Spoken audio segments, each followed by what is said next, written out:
All right, let's start with Americafest 2022 and Kari Lakes' disgusting rant, which should really serve as a very scary warning to what is potentially to come if these people figure out a way to get more power. Now, fortunately, Kari Lake lost her Arizona gubernatorial election. And by lost, I mean her opponent, Katie Hobbs, received more votes, and thus Katie Hobbs will be governor rather than Kari Lake.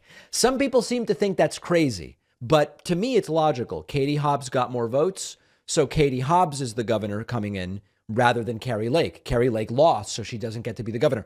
This is a complicated concept for many of these right-wingers. This rant, and by the way, I don't think this Kari Lake stuff, Kari Lake is still, even though she lost, she ran one election and she lost. She's still being held up as a hero. She got one of the prime speaking times at this Americafest event over the weekend. But I think obviously, she's not going to become the governor. So they're going to stop interviewing at some point. I think she'll maybe end up on Fox News or something like that. I don't even know where to start. She makes an obscene gesture to the media for being mean to Trump. And one of the funny things is she makes the gesture to the back of the room. I'm pretty sure it was only right-wing media covering this thing. Take a look at this. Anybody I know. And these bastards in the media want to drag him through the mud. Okay. And she's making an obscene gesture right now. And the crowd is cheering. Yeah, she's pointing to the back of the room. This is part of the kind of low base politics that we've covered the American right increasingly sliding towards, while we on the left want to talk about, hey, you know what? Dental insurance should be included in health insurance. Why is it separate? Or is there a way we can figure out to make a transition off of fossil fuels for home heating more affordable for everybody? These are the types of questions we're concerned with. This is the stuff that the right is doing, which is increasingly just being titillating by swearing or making obscene gestures or making fun of groups of people, usually minority groups of people that are disadvantaged or certainly not in positions of power. Speaking of which, also now very popular to do sort of a little light anti-trans rhetoric no matter what by stating your pronouns, but then saying something stupid like Kari Lake says, my pronouns are I won. I know that right now we can identify as anything we want to identify as, but I want you to know that I identify as a proud election-denying deplorable. Are you with me? Yeah.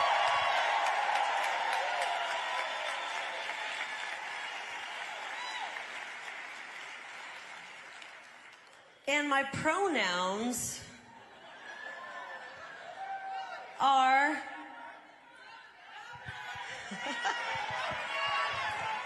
I just saw another red light go off, by the way. And my pronouns are I won. She lost. Her opponent got more votes. That's why she's speaking at Americafest rather than preparing to be the governor of Arizona. So why is this getting so popular, this anti-trans stuff, making fun of pronouns? Why is it becoming so popular among MAGA Trumpists? One reason is that Trump has shown a tendency to be sort of hostile to trans rights. He's made statements and taken actions that are obviously hostile to the trans community, where he ridicules weightlifters and swimmers and does his whole routine and talks about teaching transgender. So the suck-ups are going to follow Trump's lead. That's one reason why this is going on. Secondly, Trump supporters have been emboldened to express similar views and to adopt the same sentiment. It's kind of like the Kanye anti-Semitism thing, which we talked about at the top of the show. It has an impact, and they're feeling emboldened and more comfortable publicly saying they believe this stuff. There's also probably a belief to some degree that if you are aligned with Trumpism on the anti-trans stuff, you will be able to mobilize your base in other ways. And unfortunately, it seems to be true to some degree. We saw the anti-trans and homophobic stuff very, very strongly front and center at CPAC, and it did seem to coalesce and excite people. And it seems like that's more or less what continues to go on. So to the extent that they seem to get a reaction by doing this, they'll continue the pronoun stuff, even if they don't actually understand a damn thing about what's going on in the world of trans and gender, as they clearly don't.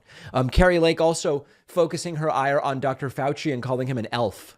We're not going to answer to that evil elf, Dr. Fauci, anymore. Wow.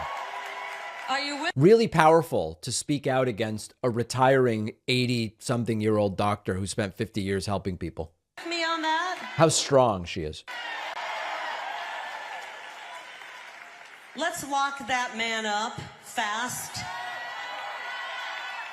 Lock him up. Lock him up.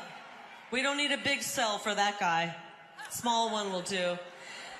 Are they also making fun of Fauci because he's short? Like, I mean, we're getting Americafest making fun of gay people, trans people, and short people, I guess. I mean, it's all very, very strange. And then one more of these clips from Kari Lake talking about burning Maricopa to the ground, I guess, over the election results that she doesn't like because she lost. They are daring us to do something about it. Right. Let me tell you what I'm going to do. They have built a house of cards here in Maricopa County. Whoop. I think they're all wondering what I'm going to do. Yeah. You're going to do nothing, Kari. You lost. I'll tell you what, I'm not just going to knock that house of cards over. We're going to burn it to the ground. Okay. Unclear if she's threatening criminality there, but this is, at least for now, someone who's considered exciting, a great speaker, a great motivator of whatever MAGA Trumpism is. And she's very, very dangerous. Now, before we move on to other Americafest stuff, I want to look at one other Kari Lake event over the weekend.